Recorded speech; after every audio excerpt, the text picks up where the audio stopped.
Hello students, आज हम बात करने वाले हैं सल्फ़र साइकिल के बारे में। तो सल्फ़र साइकिल में अगर बात किया जाए तो ये सल्फ़र का जो ट्रांसफॉर्मेशन है ये माइक्रो ऑर्गेनिज़म के थ्रू मीडिएटेड होता है।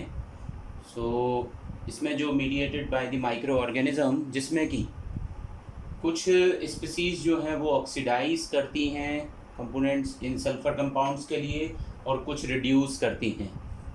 तो अगर सल्फ़र की बात किया जाए तो सल्फ़र एक एक एलिमेंटल फॉर्म में अगर बोला जाए तो ना तो इसको प्लांट यूटिलाइज़ कर सकते हैं और ना ही एनिमल।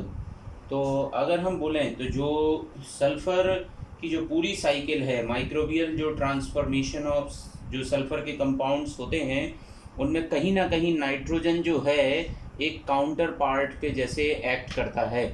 तो इसमें नाइट्रोजन का इन्वॉल्वमेंट भी होता है सल्फ़र साइकिल में अगर बात की जाए।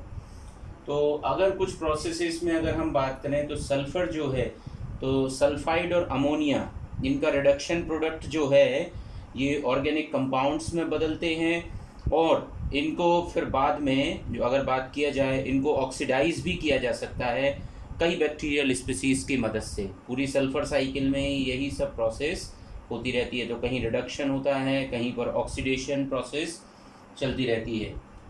तो जो भी साइक्लिक चेंजेस हो रहे हैं सल्फ़र के कंपाउंड्स का या नाइट्रोजन के साथ में असिमिलेटेड जो कि प्रोटीन के फॉर्म में अवेलेबल होती है सल्फ़र का कंपोनेंट, तो उसमें जो है उससे पूरी की पूरी सल्फ़र साइकिल जो है वो मीडिएटेड बन जाती है। तो अगर हम कुछ रिएक्शंस की बात करें पूरी साइकिल में तो उनको हम कुछ समराइज ऐसे कर सकते हैं कि जो सल्फ़र के कंपोनेंट्स है, सल्फ़र जो एलिमेंटल फॉर्म में अवेलेबल होती है, पहले भी हमने बात किया कि इसको प्लांट और एनिमल यूटिलाइज नहीं कर सकते हैं इस sulphur element, but bacterial species के पास ये कैपेबिलिटी है कि ये एलिमेंटल सल्फ़र को भी यूज़ कर सकते हैं। तो कुछ बैक्टीरिया जो कैपेबल होते हैं सल्फ़र को ऑक्सीडाइज करते सल्फेट में बदलने में। तो 2s plus 2 water molecule plus 3 oxygen molecule thiobacillus thiooxidans जो है इसको सल्फ्यूरिक एसिड में कन्वर्ट कर देता है। तो यहाँ पर जो है इसका ऑक्सीडेशन ऑफ सल्फ़र हो जाता है सल्फेट के फॉर्म में। देन दूसरी एक प्रोसेस की बात करें जो कि सल्फेट जो अगर बात किया जाए तो असिमिलेट हो सकता है प्लांट में और ये इनकॉर्पोरेट हो जाता है। ये जो सल्फेट के कंपाउंड की अगर बात करें तो ये इनकॉर्पोरेट हो जाता है कुछ अमीनो एसिड में, सिलेक्टेड अमीनो एसिड्स में।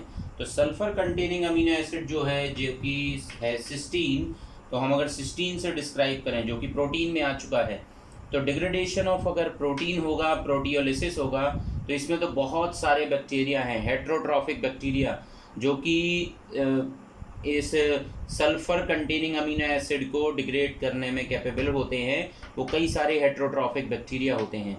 तो ये इसको सल्फ़र कंटेनिंग जो प्रोटीन्स होते हैं इसको डिग्रेड करते हैं प्रोटियोलिसिस से, इससे अमीनो एसिड फिर देन सल्फ़र कंपाउंड्स में ये बदल जाता है। फिर ये अमीनो एसिड एंजाइमेटिक एक्टिविटी से अगर बात किया जाए तो ये बदल सकता है पायरुविक एसिड में और इसमें जो गैस निकलेगी वो निकलेगी हाइड्रोजन सल्फाइड और NH3 अमोनिया का फॉर्म यहाँ पर जनरेट होगा। तो ये भी एक प्रोसेस है जिसमें कि सल्फेट का यूज़ होता है जो प्लांट इसको फिर देन यूटिलाइज करते हैं। सल्फेट में अगर बात किया जाए तो सल्फेट जो है इसको और भी रिड्यूस किया जा सकता है हाइड्रोजन सल्फाइड के फॉर्म में, और भी इसका रिडक्शन हो सकता है। तो 4H2+ अगर इसमें बात किया जाए तो इसमें कई सारे माइक्रो ऑर्गेनिज्म होते हैं जो हाइड्रोजन सल्फेट को हाइड्रोजन सल्फाइड में बदलने में कैपेबल होते हैं। तो यहाँ पर है कैल्शियम सल्फेट की बात किया जाए, जैसे डी सल्फोटोमैकलम जो ऑर्गेनिज्म है, जो जीनस है इसकी, ये इस तरीके की रिएक्शन में कैपेबल होता है। तो 4H2+ CaSO4 ये कन्वर्ट हो जाता है हाइड्रोजन सल्फाइड में, calcium hydroxide plus water molecule का सिंथेसिस होता है। तो ये जीनस इसमें कैपेबल होता है इसको परफॉर्म करने में ये रिएक्शन। इसके अलावा बात किया जाए तो जो हाइड्रोजन सल्फाइड है इससे जो है सल्फेट की अगर रिडक्शन की बात किया जाए तो अमीनो एसिड का डिकम्पोजिशन होगा, ऑक्सीडाइज हो जाएगा ये एलिमेंटल सल्फर में।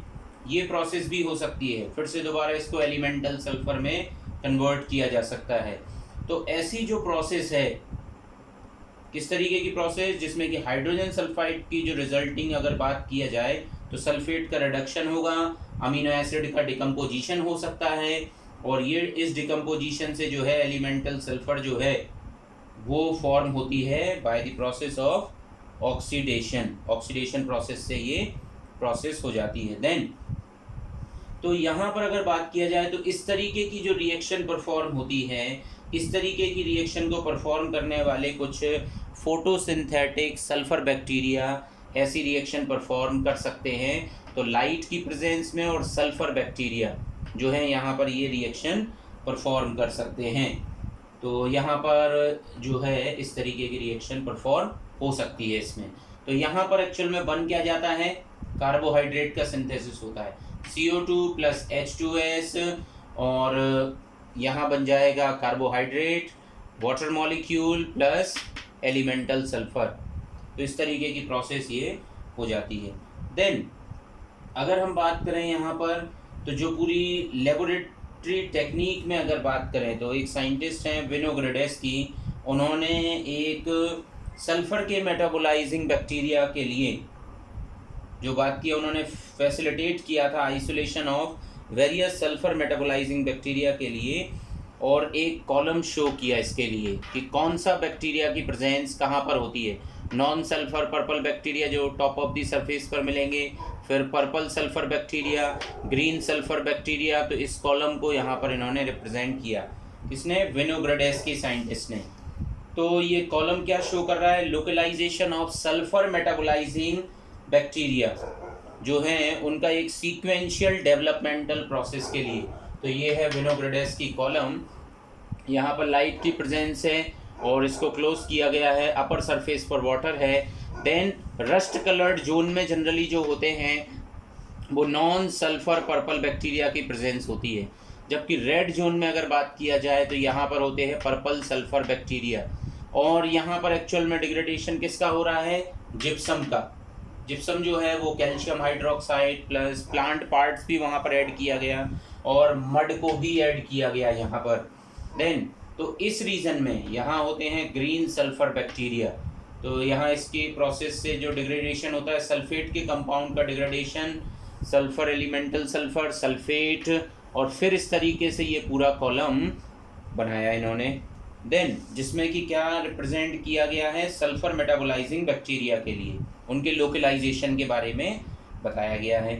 देन तो इस तरीके से अगर हम इस पूरी प्रोसेस को समझने का प्रयास करें तो एक्चुअल में यहाँ हो क्या रहा है, यहाँ ऑर्गेनिक मैटर भी है, मड भी है, जिप्सम भी है, कैल्शियम सल्फेट भी है। तो अगर इस पूरी प्रोसेस को अगर हम समझने का प्रयास करें लेबोरेटरी टेक्निक में, तो कॉलम में कंटेनिंग क्या है, वो मड है, कैल्शियम सल्फेट है, प्लांट टिश्यूज़ हैं।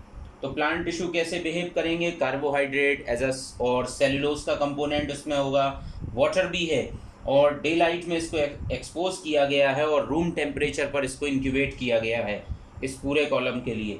तो देन अगर हम बात करें तो इसमें प्रोसेस क्या होगी, तो इसमें जो इनको हम समराइज कर सकते हैं कि कई सारे वैरायटी ऑफ हेट्रोट्रॉफिक बैक्टीरिया जो है माइक्रो ऑर्गेनिज्म हैं, ये ऑक्सीडाइज कर सकते हैं वेरियस सबस्ट्रेट को with the help of oxygen supply. और यहाँ पर कंडीशन बनती है एनारोबिक कंडीशंस अगर बन जाएगी अगर, तो अगर हम बात करें कि ऑर्गेनिक मैटर को ऑक्सीजन की प्रेजेंस में जब डिग्रेड किया जाएगा तो यहाँ पर कैसे ऑर्गेनिज्म है, हेट्रोट्रॉफिक माइक्रो ऑर्गेनिज्म HM, और ये बदल जाएंगे ऑर्गेनिक एसिड में प्लस CO2 में। अब यहाँ पर जो है अगर हम दूसरी प्रोसेस में बात करें तो जो ऑर्गेनिक एसिड्स यहाँ बने हैं उनमें सल्फेट का यूटिलाइजेशन होगा। तो ऑर्गेनिक एसिड जो हैं वो इलेक्ट्रॉन डोनर के जैसे सर्व करेंगे, और यहाँ पर रिडक्शन होगा सल्फेट का, रिडक्शन हो जाएगा सल्फेट का और सल्फाइड्स का, किसमें, हाइड्रोजन सल्फाइड में। तो यहाँ ये प्रोसेस होगी, बट कैसी कंडीशन में, एनारोबिक सल्फेट रिड्यूसिंग बैक्टीरिया की मदद से, anaerobic sulphate reducing bacteria ASRB, anaerobic sulphate reducing bacteria. जैसे कि ऑर्गेनिज्म का नाम है जो पूरा जीनस है जो सल्फेट रिड्यूसिंग बैक्टीरिया हैं और एनारोबिक भी हैं, वो हैं डीसल्फोटोमैकुलम। डीसल्फोटोमैकुलम हमने पहले ही बात किया था। तो डीसल्फोटोमैकुलम की प्रेजेंस में ये प्रोसेस हो सकती है, तो hydrogen sulphide plus carbon dioxide का सिंथेसिस हो जाएगा। तो एक प्रोसेस ये हुआ।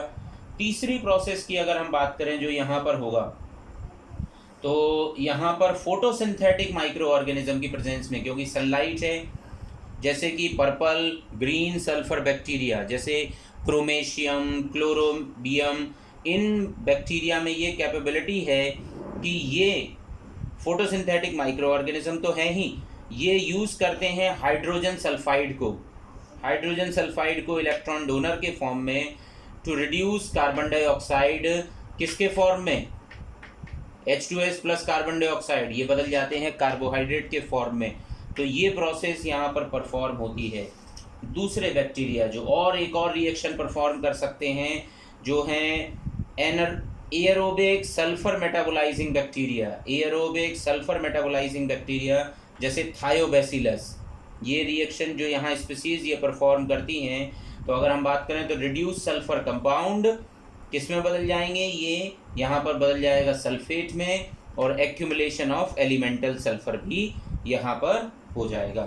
तो सल्फर भी हो सकता है, सल्फाइट भी हो सकता है। तो इस तरीके से जो है सल्फर का एक्यूमुलेशन होता रहेगा यहाँ पर। अगली प्रोसेस की बात किया जाए जो 5th नंबर में अगर हम बात करें, तो कुछ नॉन सल्फर बैक्टीरिया जैसे रोडोस्पाइरिलम, रोडोस्यूडोमोनास, रोडोमाइक्रोबियम, इस तरीके के ऑर्गेनिज्म जो हैं जो कि फैकल्टेटिव फोटोट्रॉप्स कहलाते हैं, ये एयरोबिकली ग्रो कर सकते हैं किसमें? इन द डार्क, और एनारोबिकली इन द लाइट, और ये यूटिलाइज कर सकते हैं इन सल्फाइड्स को, हाइड्रोजन सल्फाइड को। अगर लो लेवल भी अगर अवेलेबल होता है तो ये ऑर्गेनिज्म जो हैं यूटिलाइज करके हाइड्रोजन गैस और इलेक्ट्रॉन डोनर जो है, हाइड्रोजन भी है यहाँ पर, इसको यूज़ करके ये फोटोसिंथेसिस परफॉर्म करके ग्लूकोज का सिंथेसिस कर सकते हैं, ये कार्बोहाइड्रेट का सिंथेसिस कर सकते हैं।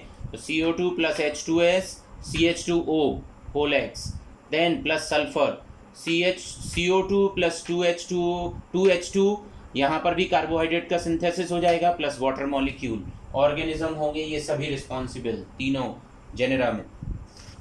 देन तो इस तरीके की प्रोसेस भी यहाँ पर परफॉर्म किया जा सकता है। बट अभी अगर हम सल्फर साइकिल को अगर प्रोसेस बोले हैं, तो सल्फर साइकिल एक्चुअल में कैसे होती है? तो अगर यहाँ पर सल्फर है तो बैक्टीरिया जो है इसको ऑक्सीडाइज मतलब ऑक्सीडेशन करके इसको बदल देते हैं सल्फेट में, और सल्फेट का डायरेक्टली जो है रिडक्शन हो सकता है। बैक्टीरियल जो सेल्स हैं ये कैपेबल होती हैं सल्फेट को हाइड्रोजन सल्फाइड में बदलने में, तो ये बैक्टीरियल रिडक्शन हो गया। कुछ सल्फेट जो है इसको एब्जॉर्ब किया जाता है प्लांट के थ्रू, और कुछ जो है सल्फेट जो है बिल्डिंग अप ऑफ प्रोटीन बनाने में मदद करता है। तो ये ऑर्गेनिक सल्फर कंपाउंड्स में बदल जाते हैं, और वो कंपाउंड क्या हो सकते हैं? प्रोटीन्स। और फिर इनका होता है डिग्रेडेशन बाय बैक्टीरिया। तो इनऑर्गेनिक कंपाउंड का जो है डिग्रेडेशन होगा, जिस भी प्लांट और एनिमल की डेथ होगी, और इनका होगा डिग्रेडेशन बाय बैक्टीरिया और डाइजेशन बाय एनिमल्स। तो ये फिर से हाइड्रोजन सल्फाइड में बदल जाएंगे, और हाइड्रोजन सल्फाइड का फिर से बैक्टीरियल ऑक्सीडेशन होगा, तो ये बदल जाएगा सल्फर में।